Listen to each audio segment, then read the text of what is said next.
రేవంత్ సర్కారుపై విరుచుకుపడ్డారు BRS working president KTR. Kaleshwaram ప్రాజెక్టుపై చిల్లర ప్రచారం చేస్తున్నందుకు రేవంత్తో సహా కాంగ్రెస్ నేతలు క్షమాపణ చెప్పాలన్నారు. ఇక యూరియా ఇవ్వడంలో కేంద్ర రాష్ట్ర ప్రభుత్వాలు విఫలమయ్యాయని, అందుకే వైస్ ప్రెసిడెంట్ ఎన్నికల్లో బీఆర్ఎస్ పాల్గొనడం లేదని చెప్పారు. కవిత సస్పెన్షన్పై కేటీఆర్ స్పందించారు. కవిత వ్యాఖ్యలపై పార్టీలో చర్చించే ఈ నిర్ణయం తీసుకున్నామన్నారు. ఒకసారి చర్యలు తీసుకున్నాక ఇక మాట్లాడేదేమీ లేదన్నారు కేటీఆర్. అనుసంధానం అని పెట్టి ఇవాళ శంకుస్థాపన చేస్తూ ఉన్నారు.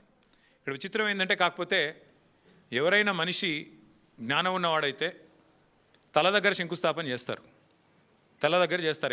ఎక్కడైతే నీళ్లు ఉన్నాయో, ఎక్కడి నుంచి అయితే నీళ్లు తేవాలనుకుంటున్నారో అక్కడ శంకుస్థాపన చేస్తారు. కేవలం తలా తోక లేని వాళ్ళే తోక దగ్గర చేస్తారు. ఎందుకంటే బాధ ఏముంది ఈయనకి? మల్లన్న సాగర్ దగ్గర పోయి శంకుస్థాపన చేస్తే ఏం చెప్పాలా? ఎదురుగా కళ్ళు దొబ్బినాయా, నీకు కనబడతలేవా, అవి కాళేశ్వరం నీళ్లు కాదా అని ప్రజలు అడుగుతారు, రైతులు అడుగుతారు. ఇవి కాళేశ్వరంలో వచ్చిన నీళ్లు కావా అని సోయినవాడు ఎవడైనా అడుగుతాడు, మీడియా అడుగుతుంది, అందరూ అడుగుతారు. సమాధానం చెప్పలేరు. ఎందుకంటే కాళేశ్వరం కొట్టుకపోయింది, కాళేశ్వరం ఇదైంది అదైంది అని దిక్కుమాలిన మాటలు మాట్లాడిందే మీరు. కాబట్టి ఏం చేయాలా? తలా తోక లేని సన్నాసులు చేసే పని ఏదైతే చేయాలో తోక దగ్గర చేస్తున్నాడు ప్రారంభోత్సవం. తల దగ్గర చేయకుండా, మల్లన్న సాగర్ దగ్గర కాకుండా తోక దగ్గర అంటే గండిపేట దగ్గర చేసే ప్రయత్నం చేస్తూ ఉన్నారు. ఒకటి చెప్పకనే చెప్పినట్టు మాత్రం ఈ ప్రభుత్వం అయ్యింది.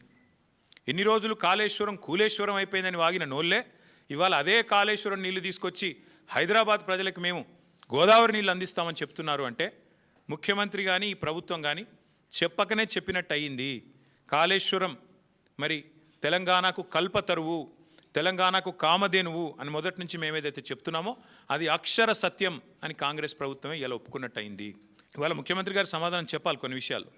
ఇవాళ మీరు తెస్తున్నది కాళేశ్వరం నీళ్ళ కాదా? ఇవాళ మీరు తీసుకొస్తున్నది ఇక్కడ గండిపేటకి కాళేశ్వరం జలాలా కాదా? స్పష్టంగా చెప్పాలి. ప్రతిపక్షంలో ఉన్నప్పటి నుంచి ఈరోజు దాకా కాళేశ్వరాన్ని విఫల ప్రాజెక్టుగా చిత్రీకరించే ప్రయత్నం చేసినందుకు, చేసి కూడా ఫెయిల్ అయినందుకు, దాని మీద కమిషన్లు వేసి కూడా అట్టర్ ఫ్లాప్ అయినందుకు, మళ్ళీ ఇవాళ సిబిఐ ఎంక్వైరీ పేరిట మోసం చేయబోతున్నందుకు ముందుగా ముఖ్యమంత్రి గారు ఈ రాష్ట్ర ప్రజలకు క్షమాపణ చెప్పాలని చెప్పి మేము డిమాండ్ చేస్తూ ఉన్నాం. ఎందుకంటే ఎంత అరాచకమైన, ఎంత నికృష్టమైన బుద్ధి ఉన్నవాడైనా సరే ఇంత దిగజారుడు పని చేయరు. సొంత రాష్ట్రాన్ని తులనాడే పని, ప్రజల సొమ్ముతో కట్టిన ప్రాజెక్టును విఫల ప్రాజెక్టుగా చిత్రీకరించే పని చేయరు. కానీ ముఖ్యమంత్రి గారు ఆ ప్రయత్నం చేస్తూ ఉన్నారు. బీఆర్ఎస్ ప్రభుత్వం ఉన్నప్పుడు కాళేశ్వరం ప్రాజెక్టు కోసం 93,769 కోట్లు, దాదాపుగా రౌండ్ ఆఫ్ చేస్తే 94,000 కోట్లు ఖర్చు అయినాయని మీ ప్రభుత్వం చెప్పింది.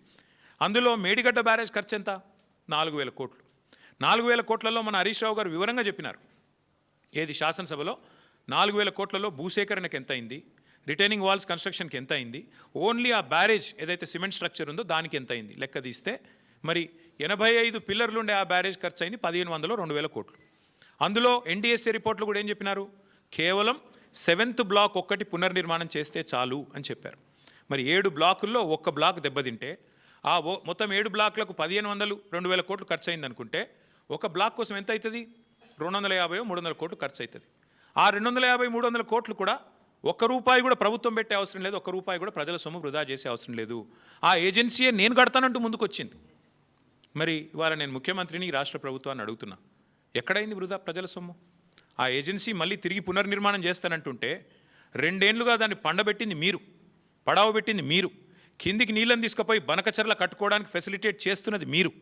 ఒక్క రూపాయి ప్రజా సొమ్ము కూడా దుర్వినియోగం కాలేదు అని మొదటి నుంచి మేము చెప్తున్న మాట ఇవాళ మళ్ళొక్కసారి రుజువు అవుతా ఉంది. Whatever had to be discussed has been discussed in the party. Action has been taken. Once action has been taken, there is nothing further that I can add or comment. Because whatever had to be discussed internally on party forums, we have done that. And we have acted. And therefore, after the action has been taken, there is nothing further for me to comment or elaborate on. ఇప్పుడు దాదాపు 20-25 రోజుల కింద అనుకుంటాను, ఉపరాష్ట్రపతి ఎన్నికల ఘట్టానికి తెరలేసినప్పుడు మేము స్పష్టంగా చెప్పాం, రాష్ట్రంలో 70 లక్షల మంది రైతులు, ఈరోజు మనం ఈ నిమిషం ఇక్కడెక్కడైతే మాట్లాడుతున్నామో, ఈరోజు మనం ఇక్కడున్నాం హైదరాబాద్లో, లక్షల మంది రైతులు ఇవాళ క్యూలలో ఉన్నారు ఎరువుల దుకాణాల ముంగట. రాష్ట్ర వ్యాప్తంగా, ఒక జిల్లా కాదు అన్ని జిల్లాల్లో ఎక్కడికక్కడ కొట్టుకుంటున్నారు, మహిళలు కొట్టుకుంటున్నారు, మహిళా రైతులు. అంత అరాచకమైన పరిస్థితి ఉంది. 20-25 రోజుల కిందట మేము మా పార్టీ నుంచి డిమాండ్ చేసినాం, ఇది రాష్ట్ర ప్రభుత్వ వైఫల్యమా, కేంద్ర ప్రభుత్వ వైఫల్యమా, ఎవరిది అన్నది మీరు తెలుసుకోండి, కానీ రైతులకు ఎరువులు అందించండి. మీరు అందిస్తే తప్పకుండా మీకు మద్దతు ఇచ్చే అంశం పరిశీలిస్తామని చెప్పాం. We have nothing against the 2 candidates. ఇద్దరు మంచోళ్ళే కావచ్చు.